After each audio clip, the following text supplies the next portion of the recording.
Ne Yapsak'tan merhabalar. Evet, bu hafta yine dop dolu bir kültür sanat ajandasıyla birlikteyiz. Artık yazın son haftalarına maalesef girmiş bulunuyoruz. Ağustos'un ortasına geldik, geçiyoruz bile. Eylül'e ne kaldı şurada. Ama tabii güzel haber, artık Eylül'de yaz. Uzatmalı bir yaz. Hatta okullarda açılınca her tarafın, yazlık yerlerin boşaldığı, hatta daha da keyifli hale geldiği bir dönem bizi bekliyor. Ama bakın, yazın son haftalarında nerede ne var? Hemen hızlıca başlayalım. Farklı bir festivalle başlamak istiyorum aslında bu hafta.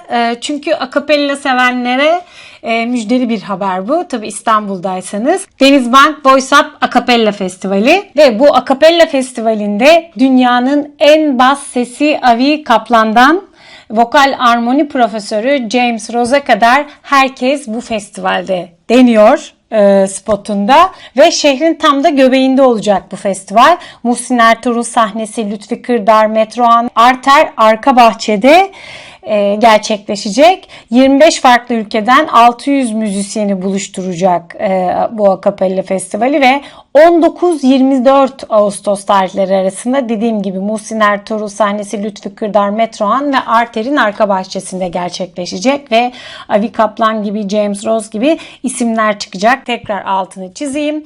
Tüm konserlerin ücretsiz sunulduğunu, biletli tek konserinde Avi Kaplan'ın konseri olduğunun da tekrar altını çizerim ve biletlerin de Paso'da olduğunu belirtelim. Ve bir konser haberi daha bu konsere var ama şimdiden duyurusunu yapmış olalım. 25 Ekim'de dünyanın önemli piyanistlerinden Maxim İstanbul'da bir konser verecek. Dünya turnesi kapsamında gerçekleşecek bu konser ve İstanbul Volkswagen Arena'da olacak. Maxim'in önemli özelliklerinden biri hem popüler müziği hem de klasik müziği birleştirmesi. Film müziklerinden tutun da çok ünlü grupların ikonik şarkılarına kadar pek çok parçayı, pek çok eseri kendince yorumluyor ve klasik ve çağdaş müziği harmanlayan Hırvat piyanist diye geçiyor zaten. Evet, klasik ve çağdaş müziği harmanlayan Hırvat piyanist Maxim ve orkestrası 25 Ekim Cumartesi günü Volkswagen Arena'da olacak. Maxim hayranlarına buradan şimdiden duyuralım. Ve güzel haberlerle devam ediyoruz. Zaten bu ajandayı yapmak istememin en önemli sebeplerinden biri, ülke bu haldeyken, dünya bu haldeyken güzel haberler vermek, sanatla birazcık nefes almanızı sağlamak. Görmediyseniz, duymadıysanız konserler, tiyatrolar, filmler, baleler, operalar, hepsinden haberdar olun istiyorum. Ve imkanınız varsa gidin de istiyorum. Ve pek çok ücretsiz etkinliğe de yer veriyoruz Ne Yapsak da. Bu çok önemli bence. Örneğin biraz önce söylediğim Denizbank sponsorluğunda gerçekleşen Akapella Festivali'nin de konserleri ücretsiz gerçekleşiyor ve pek çok konserde aslında hem belediyenin sunduğu imkanlarla hem de farklı konserler kapsamında, farklı sinema günleri kapsamında pek çok kültür sanat aktivitesine de ücretsiz ulaşmak mümkün ve onları da özellikle söylemeye çalışıyorum zaten. Ve özlediğimiz yaz arası veren Salon İKSV geri dönüyor. Ne zaman? 20 Eylül'de. Diyeceksiniz ki daha var, niye 20 Eylül'ü söylüyorsun? Ama hazır mailbox'ıma düşmüşken Salon İKSV'nin o dop dolu sonbahar sezonunda anlatayım istedim. 20 Eylül'de evet başlıyor Salon İKSV'nin yeni sezonu, sonbahar sezonu ve pek çok önemli isim var. Salon İKSV hayranları zaten buna çok alışkın. Orada hem yeni isimler dinlemeye hem de daha önce dinlediğimiz birçok ismi tekrar görmeye alışkınız. Salon İKSV'nin sonbahar programında Surprise Chef, Caroline Rose, Kaan Tangöze, Vanishing Twin, Lin Pesto, Ahmet Fakron, Molly Lewis, Cemiyette Pişiyorum, The Next, King Kana, Tops ve Tommy Keş gibi isimler yer alıyor. Daha birçok isim var saymadığım ve biletler de satışa çıktı. 20 Eylül'de sezonu açacak Salon İKSV sonbahar sezonunu, ama biletlerin de 13 Ağustos'ta satışa çıktığını söyleyelim ve hayranları için bu sanatçıların, çünkü biletler çabuk bitiyor, Salon İKSV konserleri dop dolu oluyor her zaman. Bunu da hatırlatmış olalım. Biletler Paso'da, İKSV'nin çalıştığı bilet satış acentası paso.com.tr adresinden ya da Paso mobil uygulamasından, Paso perakende satış noktalarından ve İKSV Paso gişesinden alınabilecek konserler. Biliyorsunuz İKSV etkinliklerinin hemen hemen hepsinde Eczacıbaşı Genç Bilet Projesi kapsamında biletler çok uygun fiyata satışa sunuluyor ve ayrıca Mastercard sahiplerine de çarşamba günleri alacakları Salon İKSV biletleri %25 indirimli. Hazır İKSV'den bahsetmişken Bienal'in de altını çizelim. Bienal'i de hatırlatalım. Evet, beklediğimiz İstanbul Bienali, 18. İstanbul Bienali, ertelemeli gelen 18. İstanbul Bienali nihayet 20 Eylül'de, o da 20 Eylül'de salonla aslında aynı gün başlıyor. Salon İKSV'nin sezon açılışı, sonbahar sezonunun açılışı da 20 Eylül ve 18. İstanbul Bienali'nin açılışı da 20 Eylül'de. Bienal 2025 Eylül'de, 20 Eylül'de açılışını yapacak. 2026'da devam edecek. Hatta 2027'ye kadar da sürecek. Evet, çok uzun yıllara yayılan, 3 yıla yayılan, neredeyse 25, 26, 27'ye yayılan bir Bienal olacak. Ve Bienal 3 ayaklı kedi.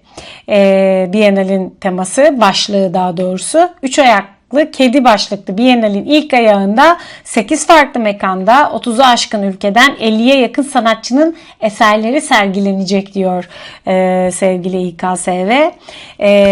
Ve biraz önce dediğim gibi 2025'ten 27'ye yayılan 3 ayaklı bir yapıya sahip olduğu için de 3 ayaklı kedi denmiş buna.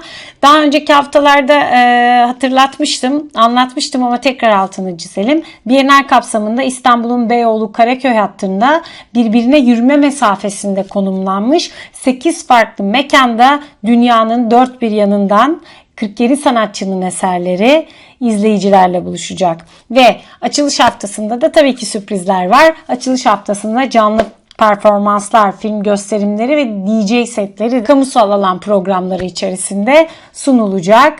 İstanbul Bienalinden bahsetmişken altını çizmek istediğim konulardan bir tanesi de Koç Holding'in sponsorluğu. 2007'den beri Koç Holding sponsorluğunda gerçekleştiriliyor İstanbul Bienali ve 2036'ya kadar da Koç Holding sponsorluğunda gerçekleşecek İstanbul Bienali. 2007'den 2036'ya neredeyse 30 yıl Bienale sponsorluk etmek muhteşem bir şey olsa gerek.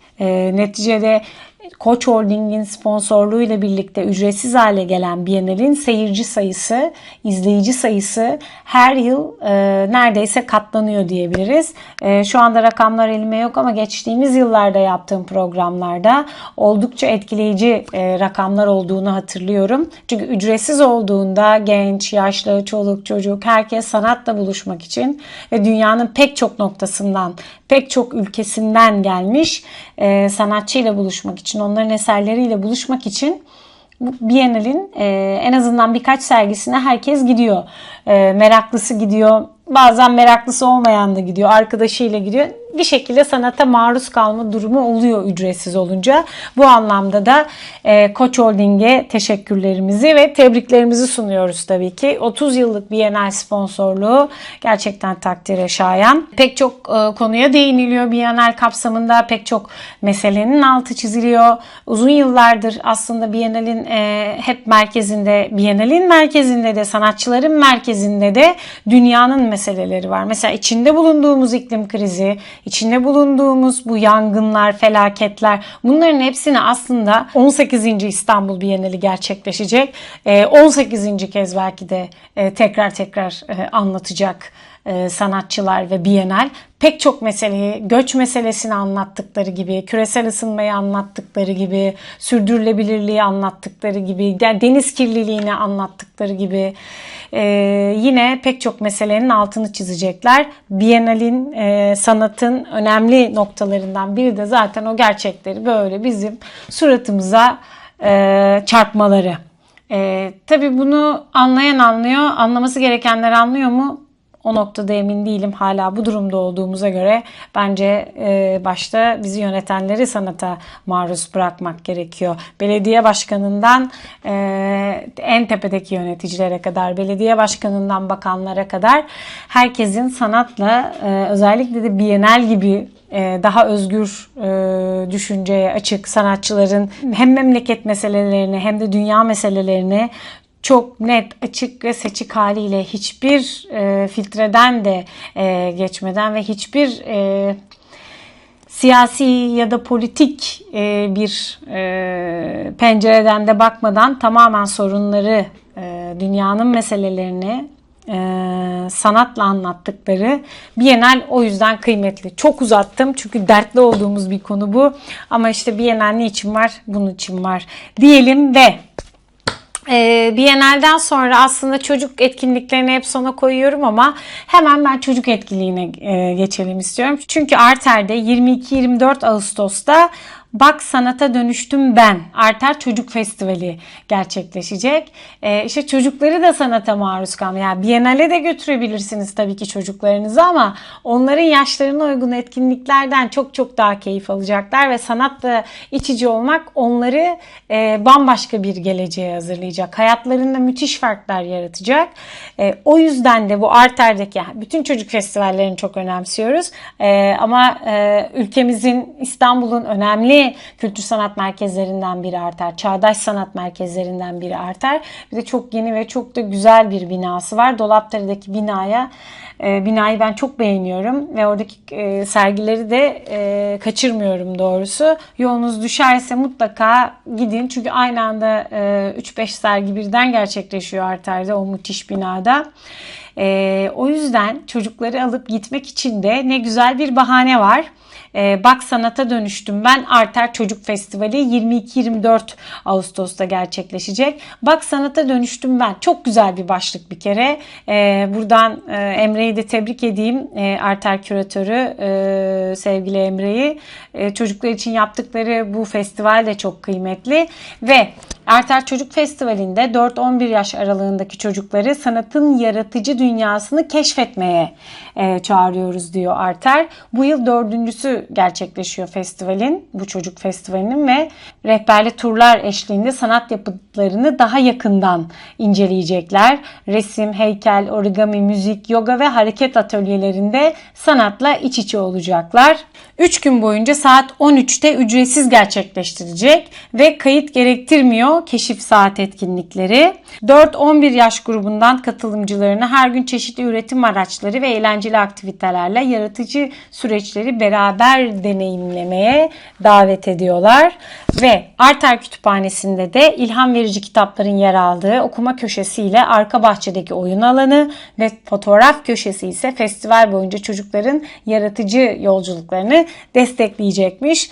Buradan bültende yazan ayrıntılar, daha pek çok ayrıntı var ama siz Arter'in sosyal medya hesaplarından ve internet adresinden daha ayrıntılı bilgilere de tabii ki ulaşabilirsiniz. Arter Çocuk Festivali'nin ilk gününde 22 Ağustos Cuma günü saat 11'de Gez Bak Çiz, 14'te bir origami nasıl giyilir, 15'te resim mi heykel mi, 16'da kumaş kolajı, 17'de ise bedenim kadar büyük resim atölyesi başlıklı atölyeler var.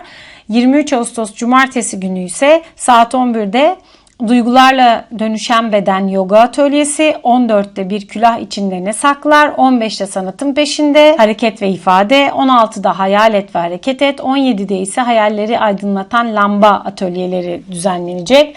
Festivalin son gününde ise 24 Ağustos Pazar gününde ise çocuklar saat 11'de Doğayı Dikiyorum, 14'te Kumaştan Çalgılar, Çalgı Yapım Atölyesi, 15'te Keşfet Tasarla Öğren, 16'da Heykel Benim, 17'de ise Resimli Festival Günlüğüm etkinlikleri olacak. Evet, daha önce de söylediğim gibi 3 gün boyunca 13'te ücretsiz olarak gerçekleştirilecek keşif saati etkinliği var.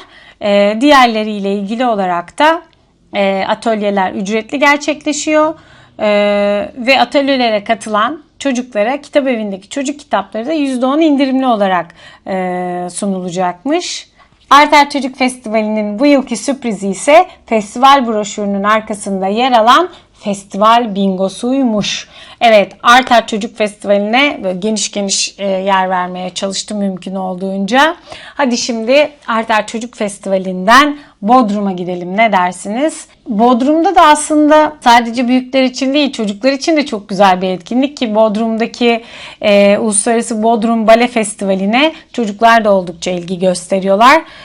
Bu yıl gidemedim ama geçen yıl ve ondan önceki yıllarda gittiğimde ebeveynler çocuklarıyla birlikte gelip çok da güzel izliyor çocuklar konserleri. Hatta Tansa Türk'ün katıldığı, Devlet Opera ve Balesi Genel Müdürü sevgili Tansa Türk'ün katıldığı gösterilerde de çocuklar onunla fotoğraf çektirmeyi çok seviyorlar. Çok şahit oldum bunlara. Ne güzel.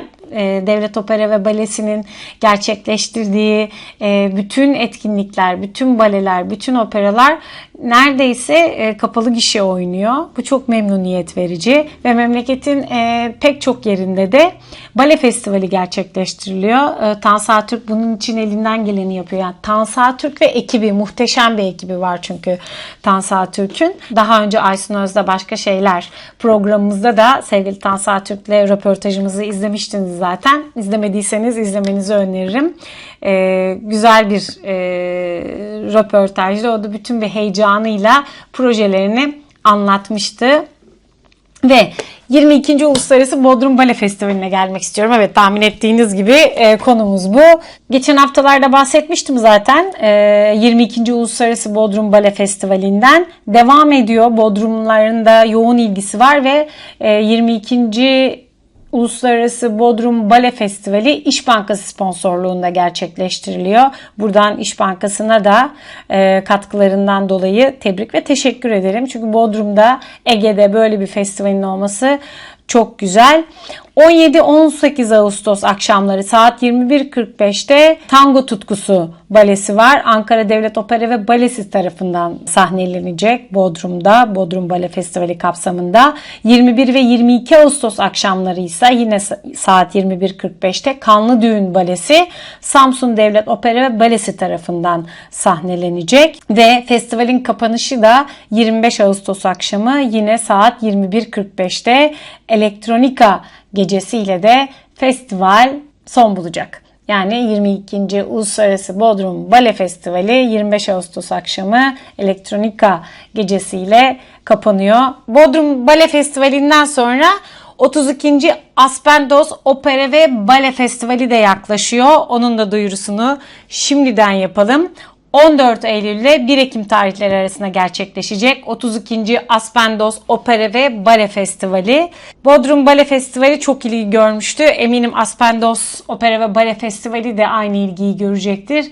Ben yıllar önce gitmiştim en son. Çok uzun zaman oldu. Hep istiyorum aslında Aspendos Opera ve Bale Festivali'nin yeri bence biraz ayrı. Çünkü muhteşem bir antik tiyatroda gerçekleşiyor. Aspendos adı üstünde Aspendos Opera ve Bale Festivali ve çok güzel temsiller de var.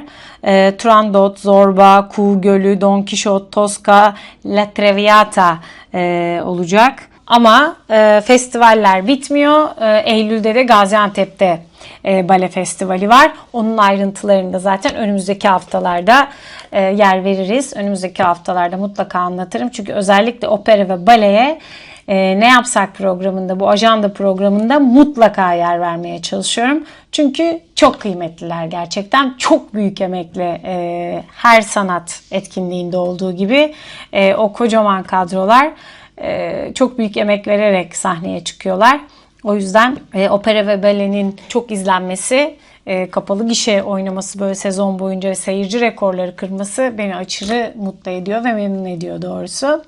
Şimdi bir açık çağrıyla devam etmek istiyorum. Evet, böyle ardı ardına bağladım tüm etkinlikleri ama özellikle ne yapsak da üstünde durduğum konulardan bir tanesi de eğer önüme düşüyorsa, yani mail box'ıma düşüyorsa, hani ben haberdar ediliyorsam ya da başka bir yerde gördüysem bile mutlaka burada yer vermeye çalışıyorum. Açık çağrılar.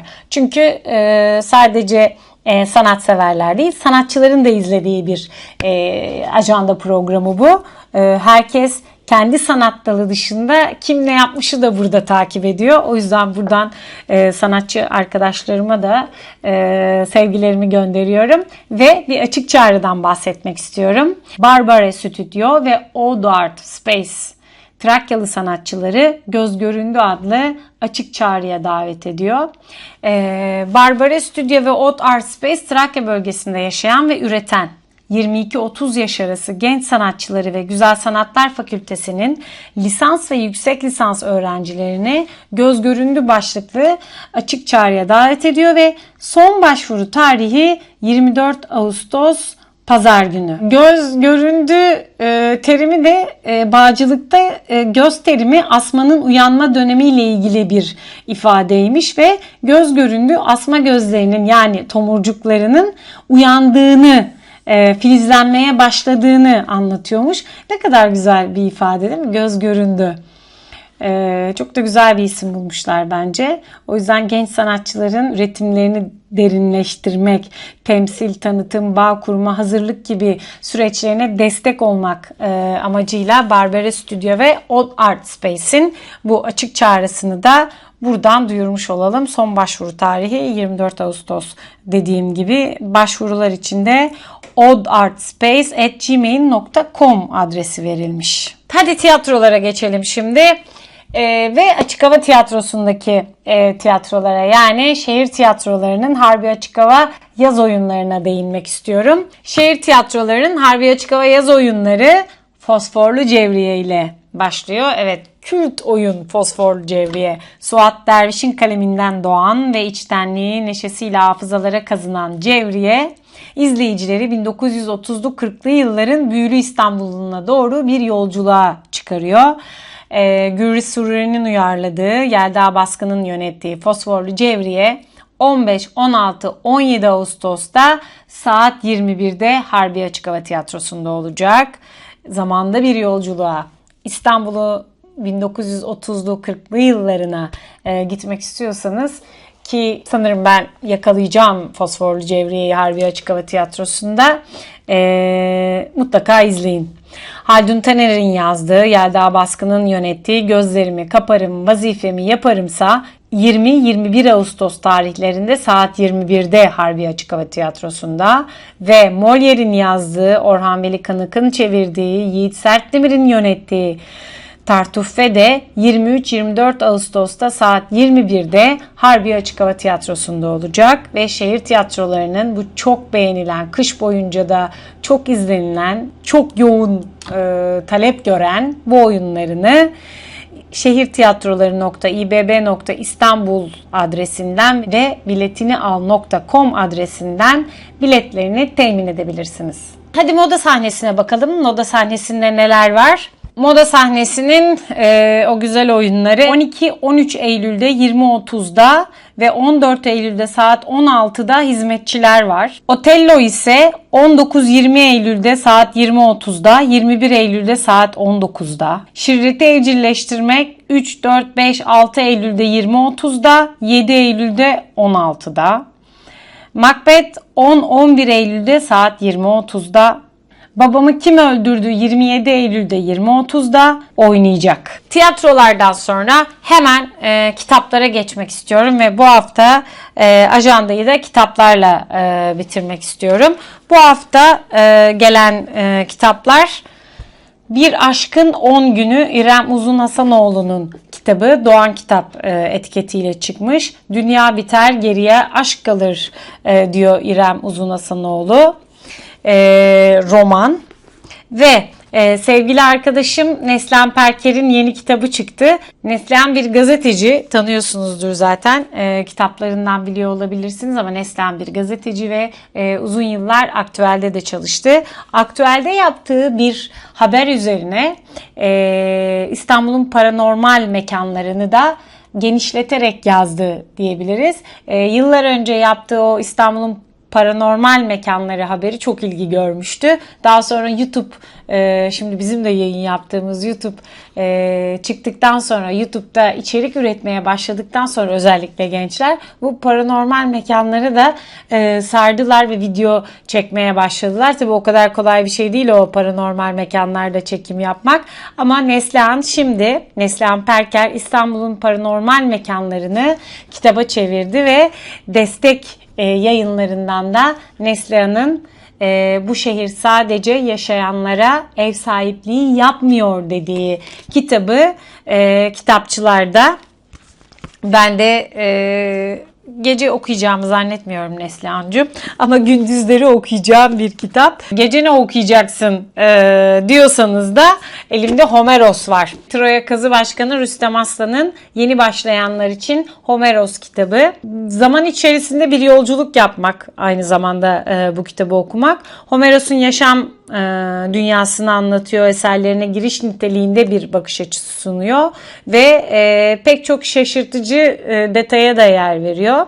Okuru Homeros ve destanlarının kahramanları Hektor, Helen, Odysseus'la buluşturuyor ve destanlarının izini sürerek antik çağın en ünlü şairinin üzerindeki gizemi kaldırıyor ve kadim Homeros sorusuna da yeni cevaplar veriyor diyor arka kapağında. Merak ettiğim kitaplardan bir tanesi. Doğan Kitap etiketiyle çıktı ve daha önce aslında Sabancı Vakfı'nın 50. yıl gecesinde belgeselini izlemiştim ve 50 yılın hikayesi, Sabancı Vakfı'nın 50 yılın hikayesi kitabını da tekrar göndermişler. Bu vesileyle de göstermek istedim. Sevgili Zeynep Miraç'ın kaleminden bu kitap ve Bülent Erkmen'in tasarımıyla elimize geçiyor ve hayat buluyor. 50 yılın hikayesi, dediğim gibi Sabancı Vakfı'nın 50 yılının olduğu kadar değerli Gürer Sabancı'nın dediği gibi bu kitap yalnızca geçmişin bir özeti değil, aynı zamanda geleceğe dair taşıdığımız umudun da bir yansımasıdır diyor Güler Sabancı. Zeynep Miraç'ın kaleme aldığı 50 yılın hikayesi kitabı ile ilgili olarak. Bu hafta kitap bölümümüzde de Sabancı Vakfı'nın bu topraktan kazandıklarımızı, bu toprakların insanlarıyla paylaşmak ilkesinden ilhamla 50 yıldır çalıştıklarını ve daha eşit ve sürdürülebilir bir gelecek için toplumsal gelişimi destekliyoruz söyleminin de altını çizen Sabancı Vakfı'nın da 50 yılın hikayesi kitabını da göstermiş olalım bu bölümde. Evet, bizden bu haftalık bu kadar. Önümüzdeki hafta yeni bir Ne Yapsak ajandasıyla buluşmak üzere. Abone olmayı, yorum yapmayı ve önerilerinizi sunmayı, önerilerinizi yazmayı unutmayın lütfen. Çünkü kaçırdığımız bizim de pek çok etkinlik var. Hem kaçırdığımız, hem görmediğimiz, hem önümüze düşmeyen, haberdar olmadığımız, neticede memleketin ve dünyanın dört bir yanından hem etkinliklere hem de pek çok yapıma yer vermeye çalışıyoruz. Sanat etkinliğine yer vermeye çalışıyoruz. Haftaya buluşmak üzere. Kendinize iyi bakın.